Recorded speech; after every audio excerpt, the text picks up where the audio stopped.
Do you ever wonder why that one friend of yours seems to be able to eat carbs all the time without gaining any weight, and you gain 5 pounds just by walking past the bakery? In this video, I'm going to share with you why some people struggle so much with carbohydrates when it comes to losing weight, why some carbs are better than others for losing fat, and how to find the perfect balance of how many carbs you personally should be eating when you're trying to lose weight. If you stick around to the end, I'm going to show you my personal favorite carb sources when I'm trying to lose fat and get lean. If you're new here, hey, I'm Matteo. I help guys lose fat and build muscle without giving up the foods they love or doing some crappy diet. Thanks for being here. The first reason why so many guys struggle with carbs is probably not what you think. If you ask anyone who says they can't stop eating carbs, they're going to tell you all about the cookies, the cakes, the donuts, the fries, and the pizza. And if you've been watching my channel for long enough, you know I'm a fiend for the almond croissant. But those aren't really carbs, are they? Most foods you eat are a combination of carbs, fats, and protein. And most folks who say they struggle with overeating carbs aren't talking about pure carb sources at all. Generally talking about these two categories right here, which I call the zone. Because when you eat these foods, they make you go, That magical blend of carbs and fats together, or all three of them, is what makes these hyper palatable foods so easy to overeat. I mean, think about it. When was the last time you overate on boiled potatoes or baby carrots? Am I right? So a good place to start when we're looking at carbs that can help us lose weight is to focus on carb sources that give us exclusively carbs. Things like oatmeal, pasta, rice, bread, potatoes. But that doesn't really solve the whole issue, does it? Because I could probably eat my body weight in pasta right now and I'm not even hungry, which is why I eat more pasta when I'm trying to gain weight. So is it pasta that causes weight gain? No, pasta doesn't make you gain weight, but the reason I eat it to help me gain weight is because not all carbs are created equal. And here's what I mean. Some carb sources you eat will leave you more satisfied for a given number of calories than others. For example, I could eat 400 calories of this dextrose dissolved in a little bit of water and feel next to nothing.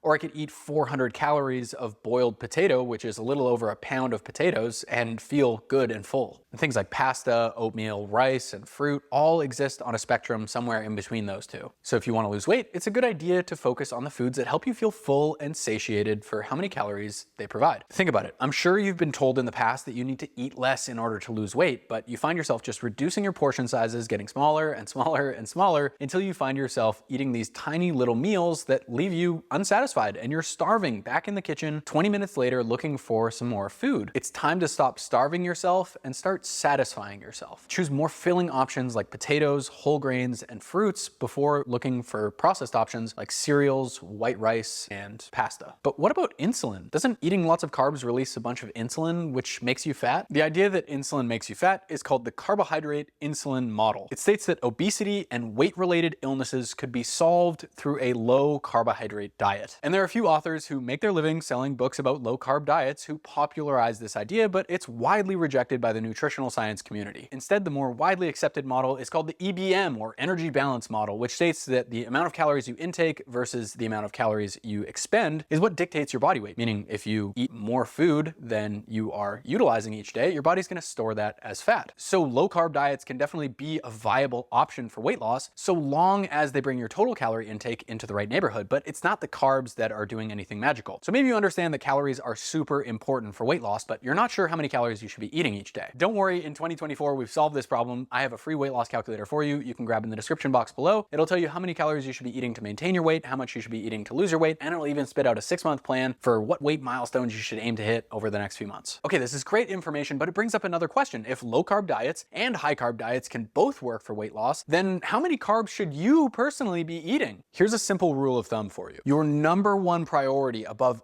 everything else is to get your calorie intake to a place where you're losing weight week after week. If you want to keep more muscle around while you're losing weight, you can set a protein goal too. We talked about this in last week's video where we covered how to tell if you're actually losing fat and not muscle. And once you've got your calorie goal in the right place and you've got a protein goal for bonus points, you just let your preferences dictate how many carbs and fats you eat for the rest of your food. Sure, maybe this isn't the optimal way to eat carbohydrates to maximize your muscle retention, your sleep, your training quality, but it's going to do a fantastic job of pulling fat off your body every single week while respecting the most important variable, your ability to adhere to the plan. Outside of extremely low fat and low carb diets, which would involve you intentionally excluding certain food groups, the difference between a high fat, low carb and high carb, low fat diet are not really a big deal at all. So get your calories in the right neighborhood, get a protein goal in you for bonus points, and then just let your carbs fall wherever they are based on the foods you enjoy. That way you don't have to fall for all these stupid keto peanut butter bombs that are the same amount of calories as a Reese's peanut butter cup, except they cost 8 times as much. Personally, I keep potatoes in my diet as a staple year round because they're cost effective perspective, they're super filling and they're packed with nutrients. Whether it's sweet potatoes, yams, or regular old white potatoes or yellow flesh potatoes, you know you're gonna catch your boy eating some spuds on the regular. I pierce them all over and then I just microwave it for 4 or 5 minutes for a single large potato, and it's perfectly steamy like a baked potato. It's amazing. You can also throw them all on a sheet pan and bake a bunch, like 5 or 10 pounds of potato in the oven, and then throw them in Tupperware containers for the week and just reheat them when you're ready. Most importantly, you need to get your calorie intake in the right neighborhood for a number of weeks and move your body weight downward if you want to see significant fat loss results. No matter if you're eating a high carb diet, a low carb diet, or really anything in between, you just need to find something that you can stick to and you're going to see the results you're after. If you made it this far, thank you so much for watching. You're in the top 1% of viewers. Be sure to like the video and leave a comment letting me know what your favorite carb source is below. As always, don't forget to subscribe to the channel so I can see you in the next one.